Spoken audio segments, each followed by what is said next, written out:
don't believe that there is anything to apologize about. So, I love Molly McPherson, and so much of her advice is very similar to my advice for relationships. So, I'm going to take her PR crisis messaging and relate it to affair recovery. So, what if you're in a relationship and you're having a crisis, aka a big giant fight, and you 100% don't believe you have anything to apologize for? I would say you need to really focus on validating your partner's feelings and not worry about who is right and who is wrong, because ultimately that doesn't matter. Now, people get really upset about this because they think there should always be somebody who's right and somebody who's clearly wrong. And some people have even wanted to bring me videotapes of their fights in the past, or recordings of their fights, so I could declare a winner. If there's a winner, there's a loser. And if there's a loser in your relationship, that doesn't feel good and that doesn't work great for you guys. So, the best thing would be if you always assume there's different perspectives on every situation.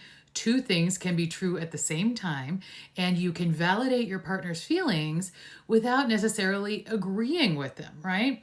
So, if your partner says, I'm really upset because you don't pull equal weight in this relationship like I do. And I have to work really hard and you just get to sit there and watch TV all day. You may think that's 100% not true. I do a ton of things. You just don't see them. It's not fair. Don't start at that point, right? Instead, start with, honey, I'm so sorry you're feeling this way. And I can understand when I look through your eyes, I can understand how it seems that way. Oftentimes you see me sitting in bed and, just scrolling with my phone. And you don't realize what I'm actually doing in those moments is responding to emails or getting TikTok ideas or whatever. Can you tell this was an actual conversation I had recently? So validate their feelings and say, yes, it makes sense. I can understand why you think that. Then reassure them, right? Promise some change, as Molly would say.